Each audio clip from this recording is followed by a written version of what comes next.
So hello everyone. Today we're going to talk about when and how you should share your neurodivergent condition and how that's going to go. And I think this is such a difficult area for a lot of people, and particularly when you're adult discovery. It's a huge question to ask and to explore, and it can trip you up in all sorts of ways, both personally and professionally. So I think, yeah, it's a really important one for me. Frits, how about you? It's very important.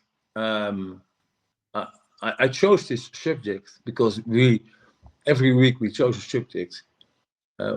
We are dear with it, and what I found out is that people are shameful to talk about having ADHD or autism or whatever, and the more people are talking about it, the more mainstream it's going to be and more accepted. Everything what's mainstream is more accepted, and so more and more people will coming out of the closet, to say it a little bit like so, and that's going to be very strong. So for me, I the last 15 years, I was always like an ambassador, talking to everybody I met and tell them I have ADHD, because I have no. It doesn't matter for me that people know. It's part of me. Mostly people will see it, the way I behave. When I'm in the room, Frits is in the room. Not that I am like a child running around, but more in my mind I'm making mischief. I found out that I am like a youngster living in an adult body, and I'm still do. And yeah, I think that's a really interesting point, actually, that for a lot of us, even if they might not have a label for it, people kind of know we have these traits. You know, they would. It's like, because this was true for me when I started telling people after my diagnosis, and a lot, like, some people like, really, and other people like, yeah. You know, and you're like, I thought I was hiding it so well. Yeah, you can. I can't see it on the outside. You are totally normal. If you are at the bus stop, or you're walking around, or you're in a group, you behave properly. You behave like a neurotypical person. You can't see anything about you. But when you act, yes, then it's getting noticed. Yeah, But yeah. not at you. People can tell, or some people can tell. Yes. Where can they see a dot on your forehead? Or no, I don't mean necessarily physically. In interactions, or your hair is. I think there is actually, like, there is a neurodivergent look. There are certain, you kind of can see it on some people. I mean, it's not that reliable. Curious now, really curious. I can't. Show me where to look. It's not necessarily just physical, but I don't want to get too derailed by this and talk about. But I think it is, what I would like to say though is that certainly to those of us who are also neurodivergent, we can quite often tell when someone is neurodivergent, like we are, even if it's not made explicitly clear. But I think it's much harder for people who you don't share, you know, who are neurotypical or don't share our particular way of experiencing the world, to spot it necessarily. It's a little bit strange nowadays. People I meet are telling me, like, more and more people have ADHD in their opinion, and then I say, how come? And we have this word prikkels. You know, it's like if you have a computer, or people calling you, or, you know, everything is coming from all directions. and your mind is getting overkill. How do you call it in English? Well, overwhelm or like too Overwhelm. And where does the overwhelm develop from? All those from the outside, everything, everywhere. You get information, and then you can't stop it. It's in. How do you call that? Prikkels. I'm not sure. I mean, it's like I hear noise and people talking, and I can't put my fingers in my ear, so everything will come in my head. I can't close it like normal people can. But nowadays you have your telephone. You're always 24/7 available. You look at TikTok. Your mind don't get any rest. And then the symptoms look like ADHD, but it's not. So there is a kind of ADHD from the new times, from TikTok and looking at TikTok, but it's not ADHD, but it has symptoms, and people get a little bit confused because now I talk about ADHD and they say, yes, but ADHD is, and that makes it a little bit difficult. I think so, and I think this is part of the downsides of telling people is that outside of our little bubble of other neurodivergent people who've looked into this, there are a lot of very strange ideas about what the conditions are, what they mean, like the stereotypes associated with them. So if you suddenly tell someone, and for me, this was really different, having first of all been telling people about dyslexia and how people respond to being told about dyslexia, then to how people respond to being told about ADHD, and then to how people respond to being told about autism. And they're all very different responses. Yes. And it's also for them this difficult to grasp. And therefore it's in Holland, I noticed that more and more people of fame, people from the theater, people from movies, influencers are coming out of the closet and telling about their ADHD, not with shame, but they say, hey, I found out and it changed my life from a positive angle, and that is something great, because that's why I want also my audience that they are coming out. Telling them, tell the world, so they pave the way for the children, so that will be more easy for them. They have to do it for themselves, but they also have to think of the next generations to come. Yeah, and I think there's a really interesting link to leadership here, for me, and the leadership of being able to take that step and deal with the difficulties that might arise to kind of make that trail. I think that's actually a really big step. And I also think this is really true in hierarchies in organizations. There are very few, if any, organizations that are any good for neurodivergent people for whom senior leadership who are neurodivergent aren't comfortably out as neurodivergent, if you see what I mean. I think it's a requirement, because if someone at the top of an organization doesn't feel safe to tell other people about their condition, no one below them is safe. No, but you have a company like ASML. It's a big company, chip company. It's in Eindhoven, Veldhoven, and they're working people from all ages and all cultures, and they come from everywhere, and they have like a department, and they are working 150 people with autism together. And on one point, they said they're all safe because everybody understands themselves, but it is not a real world.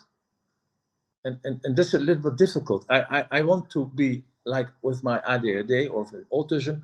I like to work in an environment with people who are different than I am, and therefore it's so important that that people have to speak up to get it mainframe, to get it general, and to prevent that the people are put together. Like, we are going to start a neurodiverse department, and we put every autism and dyslexia and ADHD, and we put them together, and that's what's happening at the moment. And at one point you can say it's it's good, but I'm a little bit hesitant. Hesitant. Yeah, it feels. I think it's problematic on a lot of levels.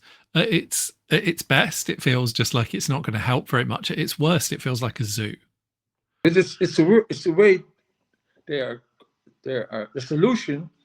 The solution is last 5, 6 years, and maybe with autism, maybe it could do. I don't know. I have my knowledge about autism is. You are more the expert than I. I'm more in general. But in ADHD, if you put all ADHDers together, it's going to be a classroom where everybody speaks for each other, and there's no structure, and it's going. For a brainstorm session is great, but you need a diversity of people together, like a group, like different ages, man and wife, different diversity, but what's very important that every individual takes leadership and look at themselves and say, okay, what does Frits need, and talk about that. But for me, it will be easier if it's people are accepting my neurodiversity more than it did before. And that definitely feels like the trajectory. I mean, and I think it's got better from a low baseline in my experience, certainly in the UK. But I think you're right that the core thing in an organization, it's the breadth of different experiences. There's a lot less value if you get all of the people that experience the world similarly and you put them in one small space than there is in terms of spreading out all of those different experiences, all of that different perspective across the whole organization. You get much more benefit from being able to do that. Yes, but it starts from the individual, and a lot of people are employees.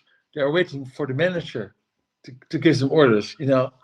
It's a bit scary to start from themselves. When you're an entrepreneur, it's more easy because then you decide work processes, you decide how you work, you decide who your colleagues are going to be, who your clients are going to be. But if you're working in a normal work environment as an employee, when you come there, mostly everything is already there, and actually, it's not always the right thing to do. It's not always a safe thing to do. I think this is one of the things, is you can be in, like, if we're in a relatively senior role, if we have social capital, if we have otherwise privileged aspects of identity, it's safe. It can be safe for us to share. But if we're not, then it might actually be a really risky thing to share. So I think it's worth saying that, like, for you and I, we work for ourselves. Like you say, if we work for ourselves, we don't have to meet anyone else's approval. If we don't like a client, we don't work with them. That's a very different thing to working in an organization. And I think there is so much prejudice still around the conditions that some people, if they share their condition at work, will have a harder time than if they don't. And I think you're right about the needs as well, though, because you can't get your needs met if you can't ask for it. So that's the kind of catch-22. That's the double bind that goes on with this situation. Totally acceptance will never happen. If I'm honest, it's never going to happen, because ADHD is a niche. Okay, if you have a brother with ADHD, or you're into it, or you're a social person, maybe, but a lot of people are interested in themselves. A lot of people who are working, and that's okay. But you can aim to something. What I found out is that autism in Holland is really organized. unbelievable organized. In the politics, there are organizations. It's really, it's so good organized that they have influence in politics, in the government, in the municipal, in companies, everywhere, because they are organized like 40, 50 years. ADHD, not so much. It's not organized. And maybe therefore, that's the reason that autism is much more accepted as something, and people know more about it than ADHD. Because ADHD, what I always hear is, you're chaotic, you're impulsive. It's always the same generic words.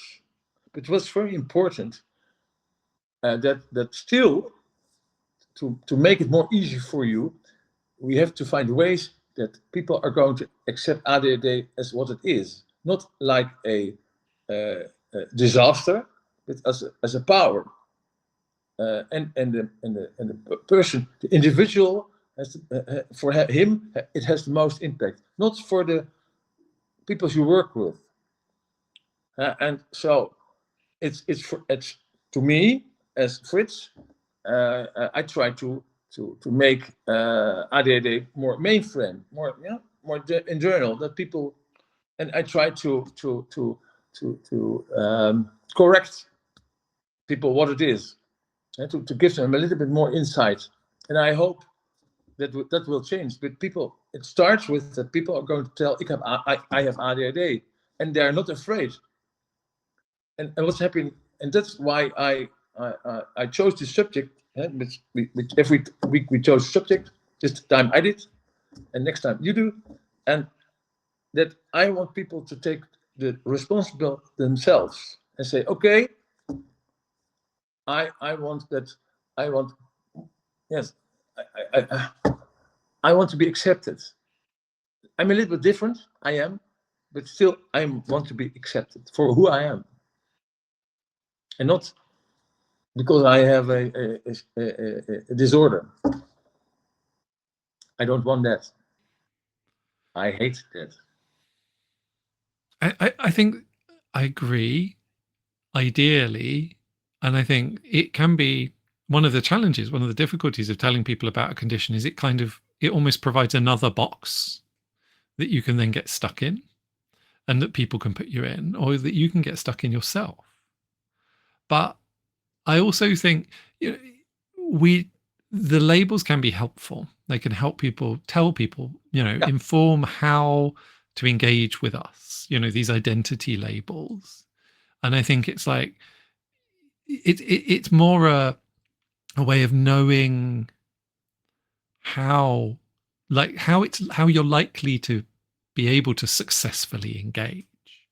I think that is useful, but we've got to bear in mind, and I think this is perhaps actually, almost more of the challenge of sharing this, and why sharing it is so helpful, is if everyone who shares it tells everyone, and then you start breaking down the stereotypes.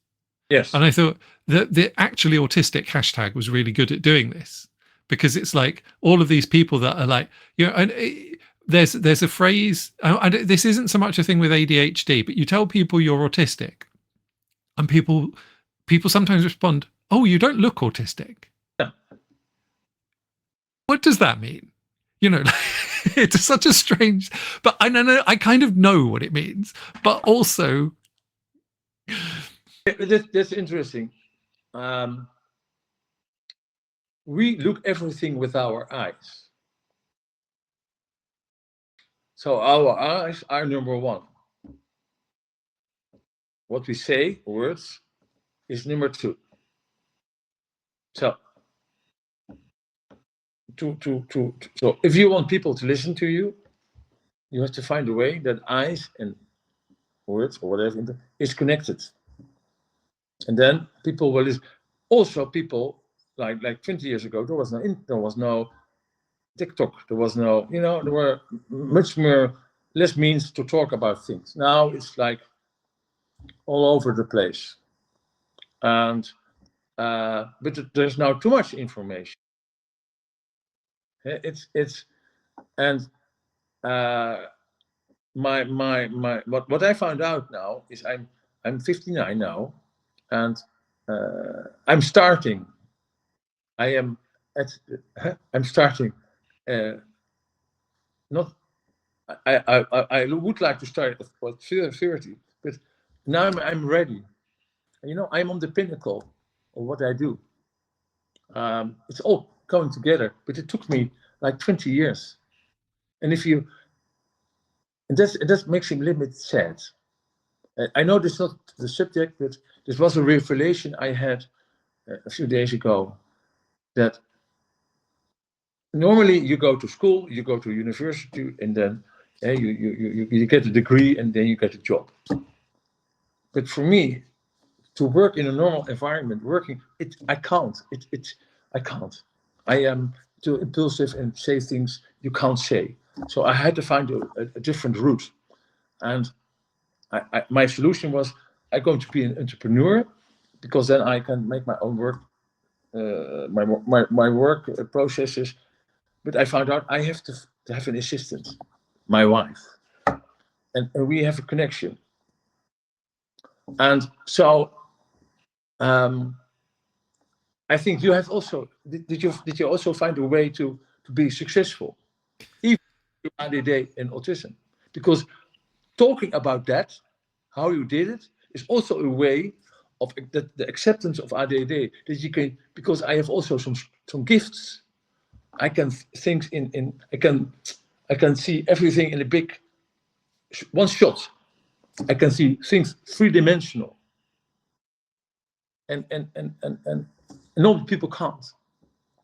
So if you are able to find a way where you can harness your ADD or your autism and to be successful, that is also a way that you help people to come out of closets. Because people have pain more normally, that things don't work. I think that's a really important point. We don't have role models very often as a neurodivergent person, and that's one of the big challenges. Is it if you see someone who is like you being successful, not only is it inspiring, it also gives you ideas. You might not copy them, but you can see pathways, you can see possibilities that are related to how they've got where they've got. And I think that's a really important thing. And that is a really important thing about sharing it and having those like, and I really resonate with what you said about that idea of only recently really getting the key to understanding it. For me, I was kind of, I could be successful, but at huge effort, huge personal expense. And so for me, it's that connection with ease, really. It's finding the ease in doing things that's been so revelatory for me. Is, oh, I can actually rely on what I find easy, what I'm good at. And for me, that's been another part of telling people, is like, because implicitly I'm telling people I'm good at this and I'm not good at that. And those two things aren't usually those things would go together. And I think it's that slightly paradoxical nature that or the thing that doesn't make immediate sense to other people, that is really helpful. That label kind of gives you that space to then explore that in an ideal world and kind of how people engage with that more. Yes, but for me to live in a neurotypical, it's very difficult. I know I'm different. My one of my biggest challenges is my impulsivity, and my I often say things. I'm really sincere what I say, but the person who is receiving it doesn't hear what I am trying to say. They hear much more negative, and they respond totally different on what I want. And that's also preventing me to be a role model. Because if you want a role model, you have to go out. You have to go into the world. And I'm a little bit shy due to my own predicaments. But you have to be honest to yourself. And to talk to do this with you helps. Yeah, you like we had the solution. Think as an entrepreneur. You have to think in solutions, but based on yourself.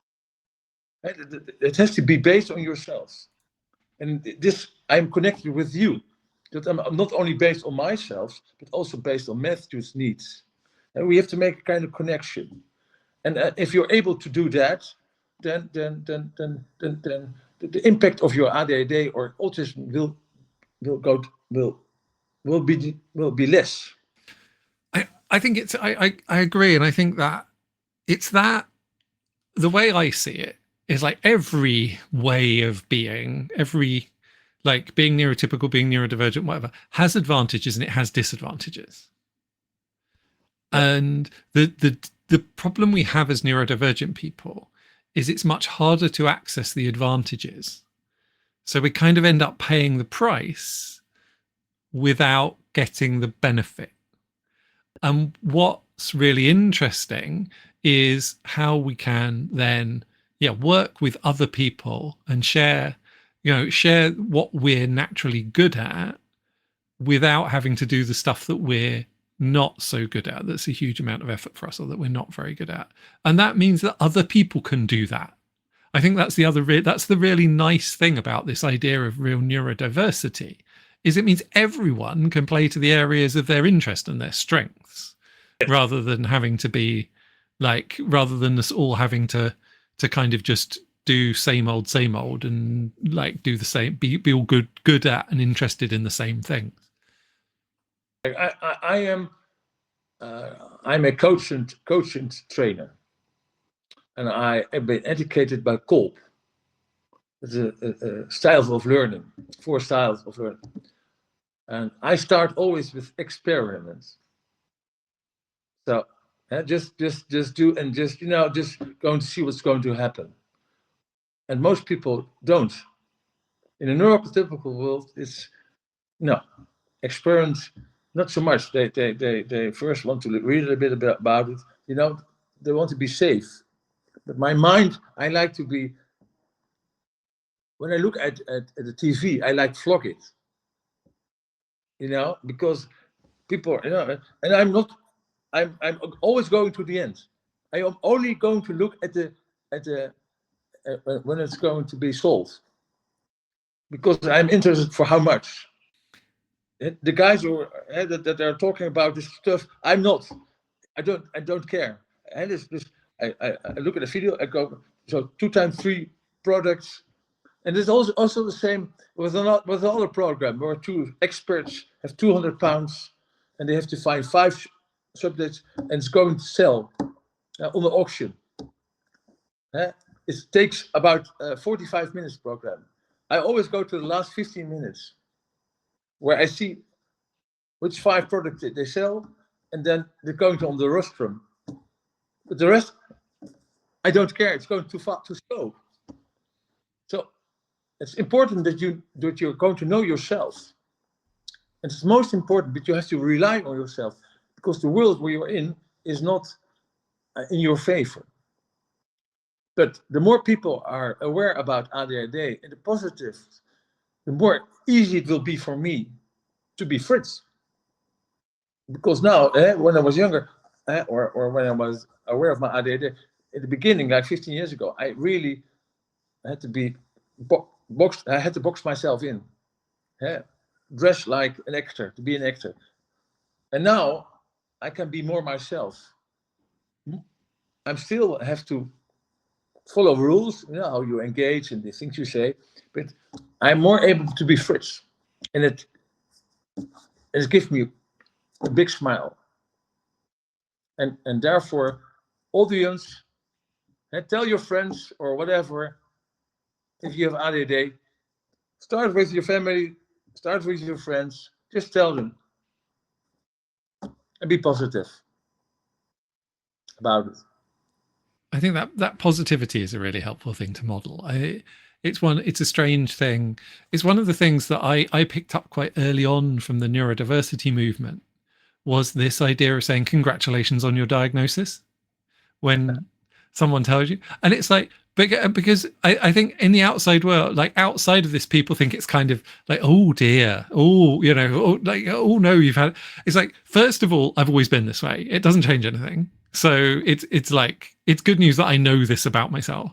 Second of all, it tells me that there are all these unused benefits that I might be able to explore and might then be able to get access to. So it really is good news. And I think I really love that idea that you're kind of think about it as sharing good news for you and good news for the relationship with the other person. Like, we can make our relationship work better. Now I know this about myself. It's that kind of thing as well.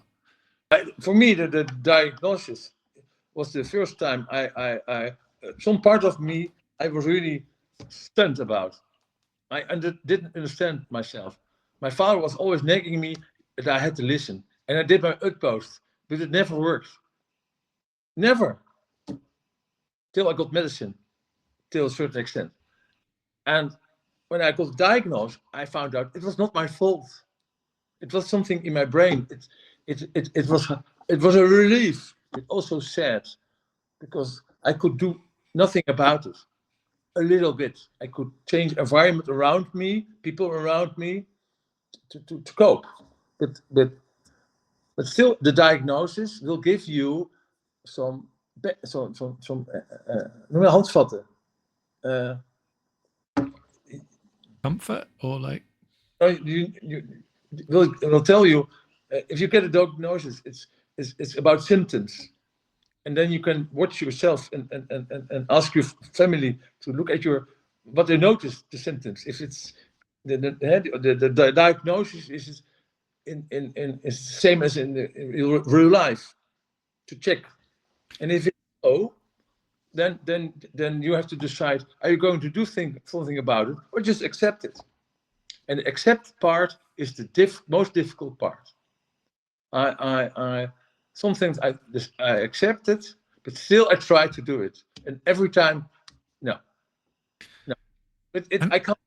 It's like my nature to try, to experiment.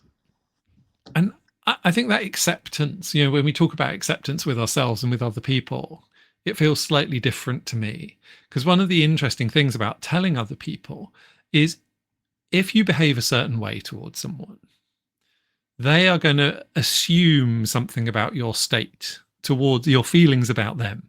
Yes.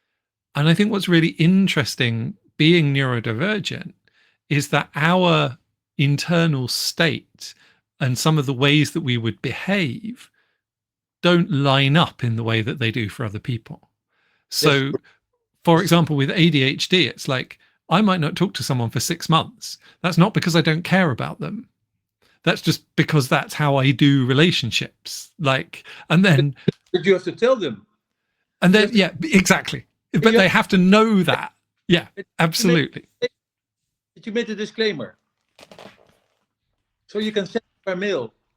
Yeah. Sorry, they're talking to you because I. So they. It's just how ADHDers do relationships very often. Yeah. But the people who don't hear nothing for you for 6 months. You know? And if someone was hurt by that, that would be a shame. I would be, but having the label, the way to describe that means I can explain in a way that someone else might well understand. It's like, it doesn't mean that. It's not that. So we can put that aside and not worry, not have that get in the way of our relationship. Do you know what the disclaimer is? What is it in English? Yeah, disclaimer works in English. Yeah. The disclaimer? When you like, when you have like a thing that says, you don't like, normally it would be a legal document where you're like, well, we don't accept responsibility for this or this or this. That's normally what it means. What I meant with the disclaimer is, I know when I'm in a group, and I can't stop it. So if I'm in a group with new people, and we are going to meet for something about a business proposition or whatever, I know I'm going out of control. I have tried it many times to keep within limits, but to a certain extent, So I sometimes I have a kind of disclaimer, and I tell the group, if it's possible, not always, but I say, be aware that at a certain time, maybe I'm going to be a little bit loud. I'm going to be a little bit like a child, a little bit of I'm looking. I'm a little bit like like a rebel, and I'm going to intervene because my mind is trying to help the group with solutions, and I can't stop it. It's one time it starts, and then I'm going to express myself, but nobody asked me to, but I do. And if I do, say, Frits, blue. It's the code word, blue. And then I know, shut up. And if they don't, I warn them. And that's the way I do it. I think it's a really helpful thing. You know, if we say to someone, I have ADHD, you're putting a lot on the other person to understand. And like, it shows up differently. Like how you behave and how I behave, like our needs are different. We come across differently, even though we both have ADHD. And that I think what you're suggesting there is really, really helpful, is a great idea. It's like help people contextualize it, help people understand how it shows up for you, how it's going to be a part of the situation that you're in, rather than just using it like a label where it's like, great, I've said that and it explains everything. It probably needs a bit more, like if you tell someone, you know, and it might be like, you might, depending on the circumstances, you might say, I do this because of the ADHD. This is how it shows up. But I really love that idea about giving people the context, giving people like, yeah.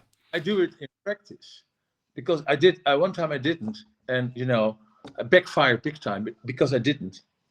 And now, okay, if I have new clients, I don't. Because group of new clients, they already know, because if they checked me on LinkedIn or my website, they know I have ADHD. So that's not, but it's more like what I found out is that, like the people in the neurotypical world, they like it if they get a warning. Yes. They get a warning, and I have to give them to them, and not to everything about ADHD, but or one or two things, because otherwise it's too much for them. So I tell them which one I really can't stop. It's the relevant one in the circumstances, isn't it? It's the one you know is going to, or you think is likely to show up in the circumstances. Because people are going to look at me and say, you are grown up. Your behavior is not correct with the general behavior. So I have to explain to them what happened, and I ask them to be a little bit more patient. I just ask them, and they can say yes or no. That's up to them. But the funny thing is, when you give people a little bit of warning, they have a little bit more patience for you. You are allowed to go a little bit out of control, a little bit more out of control if you don't. Because if you don't, they look at you as a normal person. To be honest, okay? It's like so. I am always a little bit drunk. I found out is when you're a normal typical person, and when people are drunk, like intoxicated, they're going to say what they think really. They're going to be honest.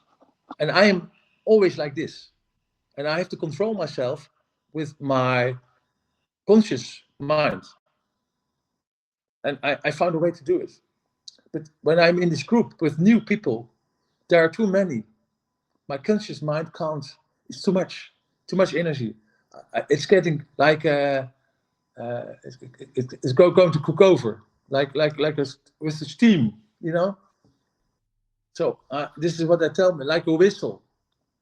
So, but there's only one point that's very important. They have to not misuse it. And there's a little bit. So if they misuse it, I always also tell them. I say, you are going to misuse it. I'm in my communication incredible honest, but without.